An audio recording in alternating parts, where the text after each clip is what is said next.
Mandrake Wow. donated $5. Nice plug. Chins up. We can win this, boys. Yeah, and that's something we had talked about before. Over the past 3 weeks, we have been pushing a lot of black pills, and what I say with the black pills, man, I think that it's good for people to embrace them. Just don't overdose on them, because then it's very easy to just become nihilistic or just lose all your morale, and you're not gonna win if you don't believe that you can win, and you just get so down on it. But yeah, we're at the end of the day, like we still have hope, and that's the message that we want to push. Like, we'll still point out the black pills that exist, because you can't ignore reality that's there, and you got to sit there and take those. That way you stay grounded in reality, and you're not over there trying to search for artificial white pills to as a coping mechanism for Yeah, clown world. it's good to kind of understand that it's not going to get better in your lifetime, most likely. Sadly, Yeah. it'd be nice if we could fucking do this for this generation, not have to leave this for the next one to Oh fucking yeah, take care of. But sadly, Oh, it's like I'm not certain of that. I'm not 100% certain of that. That it's Oh, not going to really? get better in our lifetimes. Let me drop some white pills, and then these guys Yes, can empty out please. their wallets into Streamlabs. Dude, you see how close we are? I mean, like, I don't if like I even see it just watching Fox News, which is like their full-time job to not let us know what the Jews are doing, right? And like you see them from time to time, like pausing and being like, "How do I say this without naming the Jew?" Like they're all aware of it, and they're having trouble not saying it, right? And I think that you really are on the verge of it, especially with the foreign policy thing. You watch Tucker Carlson. You guys, those of you who listen to Radical Agenda, you heard me do the bit. Tucker Carlson's Jewish questions, right? And right. these people, like so many people in this country right now are like right there. They're like right on the edge of it. And what's giving us the absolute license to go where we need to go is people like Alexandria Ocasio-Cortez. Oh yeah, right.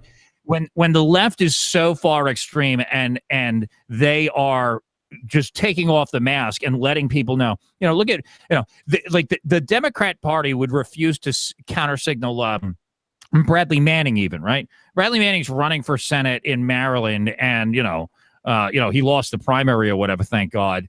But like, I don't know that's such a fantastic thing for us, right? Imagine Bradley Manning had won the primary. Now, if you look at Bradley Manning's Twitter feed, aside from threatening to kill himself, he literally, his platform was literally, we should have complete open borders and a cradle to grave living wage, regardless of employment status, for every asshole who can manage to get across the geopolitical boundary, right?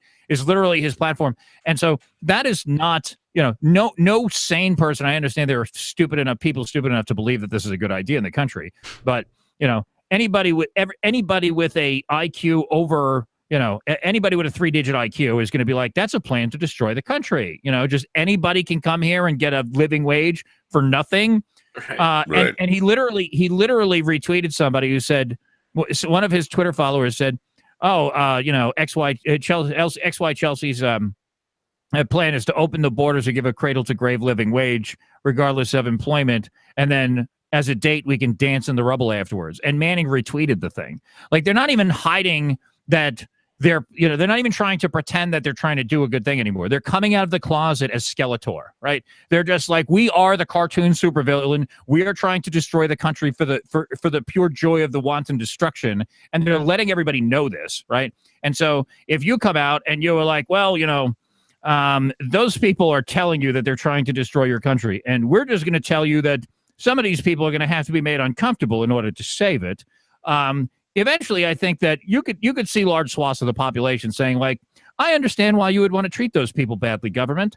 I really believe that we're on the verge of that. Now, maybe you're not going to have that as a majority of the federal electorate. No. But you start having states and localities getting fed up with this stuff. You can do that, and you get enough people into like a city of 10,000 people. I mean, you could start swaying elections. You can, people who are listening to the sound of our voice before this YouTube video gets showed, that number of people that watch this video, they could go to that city, they could move there, and they could become a political influence. We could wield real political power in a small city, and good luck telling us we're outside the Overton window then. Yeah, well, I know some people push back against, any type of, political action, or they think it's a lost cause. I don't think people should stop, but I think what needs to, I think a lot of people would agree that you got to change the culture. That's, and then from there, then like you had said, large swaths will move to these areas, and then they'll be able to do something because they have a lot of these like-minded people that are, hyper aware of this stuff and do not want this shit going down. But that's the main thing that we have to do. And it's going to take time, man.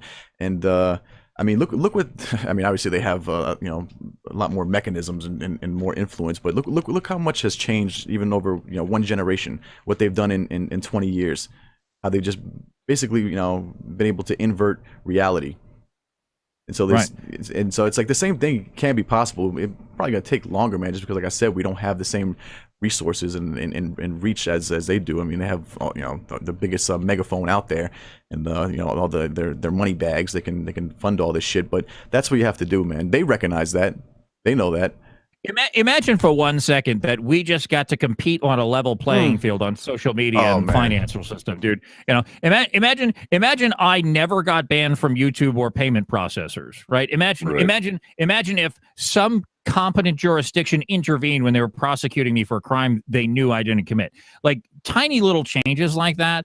That look at the attitudes of the population have changed so dramatically just since Trump announced for president, right? People were like immigration. The whole country wasn't up in arms about that, right? Yeah. Now it's like, and then the people who oppose it, what are they doing? They're rioting in the streets and setting things on fire.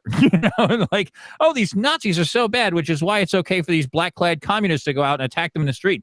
Oh, when the Nazis go away, all of a sudden, a whole new class of people become Nazis. I think that people are starting to see that shit, and it didn't reflect in the midterms, sadly. But I really feel like things are moving in a more positive direction in terms of cultural attitudes. Now, whether that happens fast enough to that's sway a federal election in a type of way that we would need to, that's another question. But I think, like even this, you get a state to pass. You get one state to pass an anti-discrimination law for social media and for payment systems, right? Is say one highly populated, or not even that high, say New Hampshire says, all right, Visa and MasterCard, if you discriminate against people based on their politics, you can't do business in New Hampshire. Is Visa and MasterCard going to stop? Is all payments are all electronic payments going to stop in New Hampshire? I highly doubt that. They're going to have to cave, and this is why like you see like what they do. The hate speech policies in the European Union and in other places, right? Anybody who thinks that that's not a government policy impacting everything else elsewhere in the world, all these multinational corporations, they cave to the whims of one jurisdiction and they just implement it globally because they don't want to try to filter it out, right?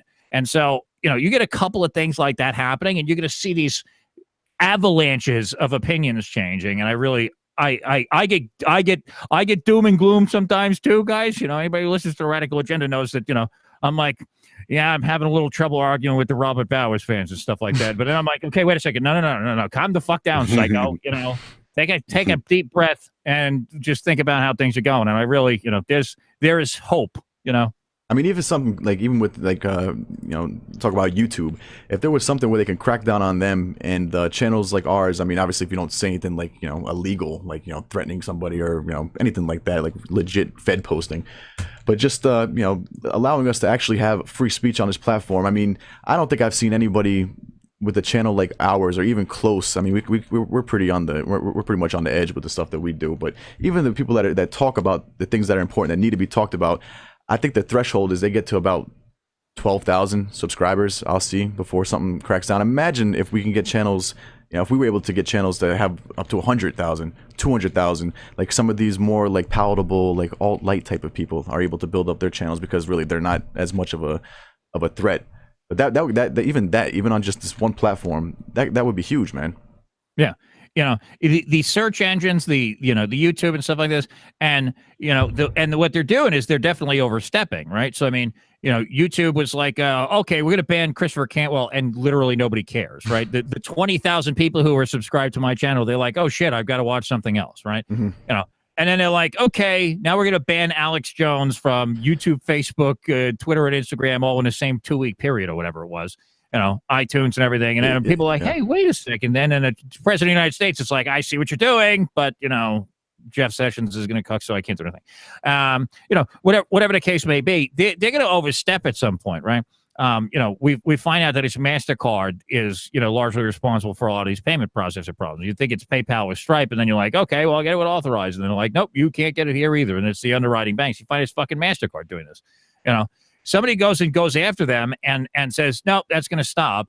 That little things like that, once they do that to the wrong person, of course, right? Because MasterCard can discriminate against the radical agenda, they can discriminate against, what was it, Jihad Watch or whatever.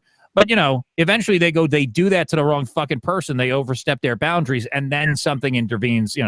They piss off the wrong powerful person, and then the whole entire thing is going to be up in goddamn smoke. And I'll tell you what, they let me back on YouTube on a rule where they can't fucking suppress my videos. If I get to compete on a level playing field, I don't know. I've fucking Jews lined up around my fucking house being like, I'm sorry. I really didn't mean to do this to you. We overstepped, and here's some fucking I don't know, Jewish food. Here's some fucking matzo soup. Please don't fucking bother us anymore.